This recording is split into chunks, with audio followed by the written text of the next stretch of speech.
Hey there, history buffs! Today we're diving into the fascinating world of American education. We're going back to the time of quill pens and hornbooks. Think back to the 1600s and 1700s in colonial America. Life was tough, and education wasn't a top priority for everyone. Access to education depended on your family's social standing and location. For many, especially in rural areas, education was a family affair. Parents, often with limited schooling, taught essential skills like reading and writing.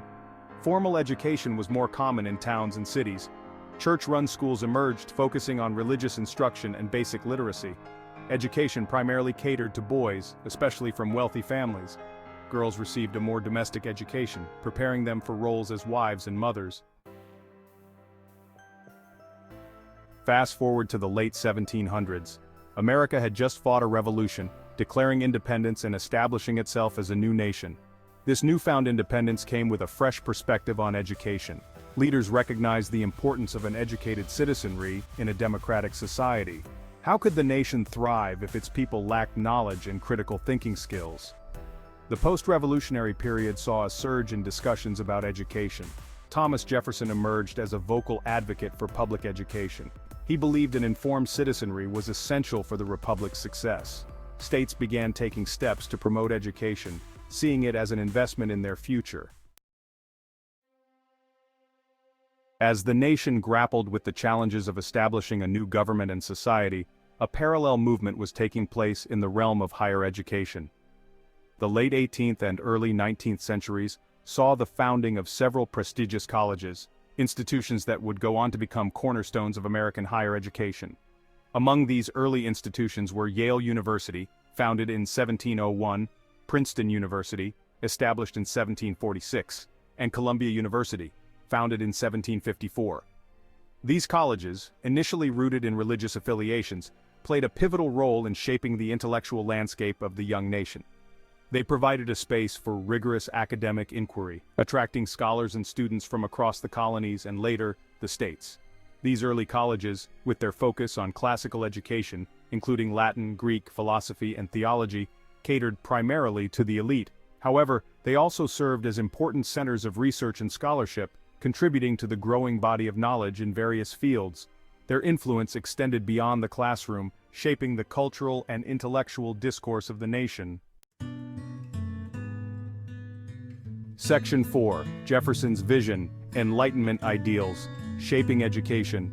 Thomas Jefferson, a man of many talents, founding father, architect, inventor, and passionate advocate for education, envisioned a system that would provide equal opportunities for all, regardless of their social standing. He believed that education was the cornerstone of a free and democratic society, empowering individuals to participate fully in civic life.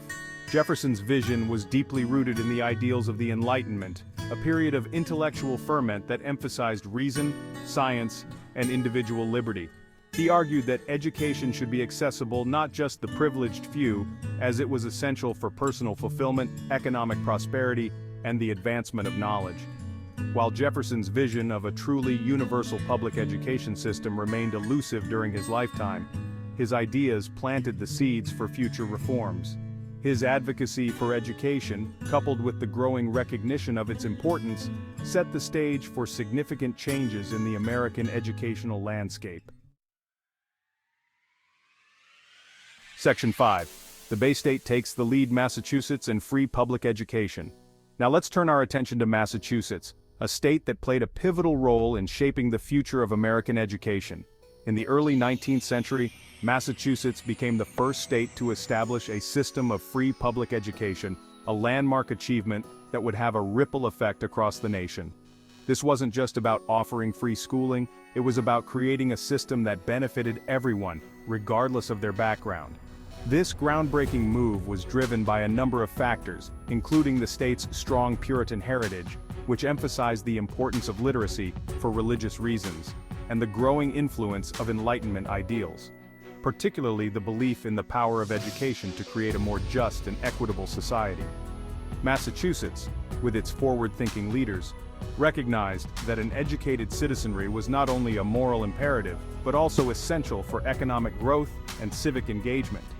This commitment to public education wasn't without its challenges. Establishing a statewide system required significant resources, including funding for schools, teacher training, and curriculum development. However, Massachusetts persevered, setting an example for other states to follow. Section 6. Horace Mann, architect of the Common School. No discussion about the development of public education in America would be complete without mentioning Horace Mann, often hailed as the father of the Common School. Mann, a lawyer and legislator, became the first secretary of the newly established Massachusetts Board of Education in 1837, a position he used to champion the cause of public education.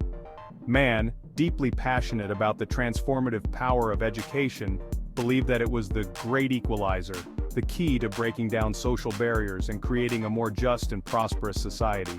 He envisioned a system of common schools that would provide all children, regardless of their social class or background, with a quality education. Under Mann's leadership, Massachusetts witnessed a period of remarkable educational reform.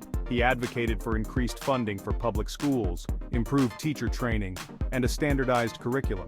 He traveled extensively throughout the state, visiting schools, observing teaching methods, and delivering speeches that emphasized the importance of education for individual and societal progress. His efforts helped to transform the educational landscape of Massachusetts and inspired similar movements across the nation. Section 7. A Legacy of Learning: The Enduring Impact on American Education.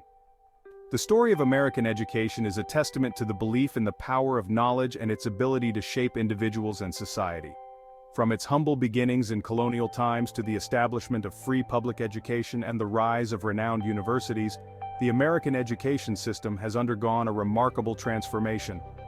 While challenges remain, such as ensuring equal access to quality education for all students, the legacy of those early pioneers who recognized the transformative power of education continues to inspire. The story of American education is an ongoing narrative, a testament to the nation's enduring commitment to the pursuit of knowledge and the belief in its power to create a better future.